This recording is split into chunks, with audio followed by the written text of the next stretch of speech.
patas na batas ang dating pinaniniwalaan. Ang responsibilidad nyo sa barangay, kaya ibigay nyo. Umaasa kayo sa mga vendors dito? Nakakayot kayo!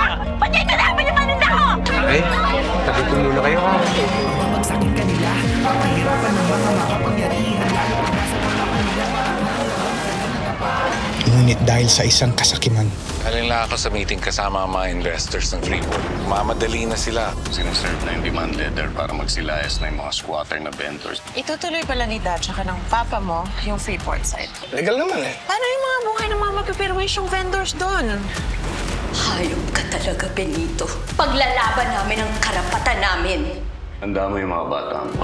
Birthday sa pinakadakilang nanay sa balat ng palengke. pinaluhod sa lupa na walang kalaban-laban. Igaganti ko yung nanay ko. Tanging dahas ng nagsilbing batas.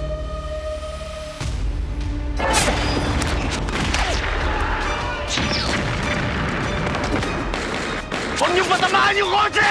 Nandiyan ang anak ko! Manuel! Mercy Balmores, ikaw yung magiging kabayaran ng tatay mo sa lahat ng kasalanan niya. I can't bear the thought na she's out there with those criminals. Mahal na mahal ko si Mercy. Hindi ako papayag na may mangyari sa kanya masama. At nang umiral ang batas ng pag-ibig, Gusto ko maging magkaibigan tayo. muling nahatulan ng kamatayan. Napatunayan ng korting ito na ikay nagkasala. Hindi ako matatahimik hanggat hindi ko siya naigaganti. May mas mahalaga pa kaysa sa dahas. Ano yan? Patuwiran. May tao sa labas. Hinahanap si Mercy. Pero muling mabubuhay para magiganti laban sa mga mapangapi. Ngayong Abril, buong ipinagmamalaking inihahandog ng TV5 at Sari-Sari, isang produksyon ng Studio Viva, ang isang kwento ng paghihiganti na abot hanggang langit. Pinagsama-sama ang iba't ibang henerasyon sa aksyon at drama.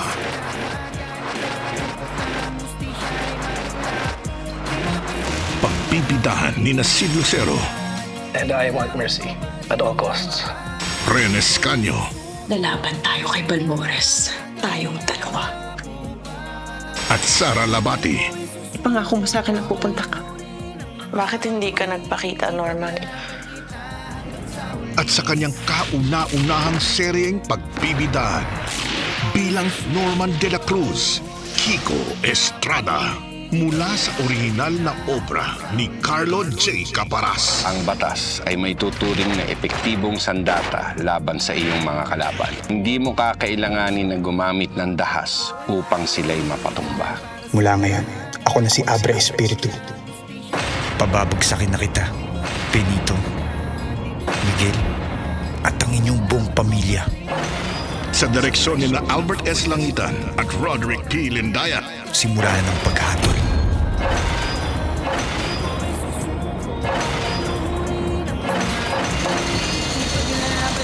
Carlo J. Caparas, lumuhod ka sa lupa. Ngayong April 8 na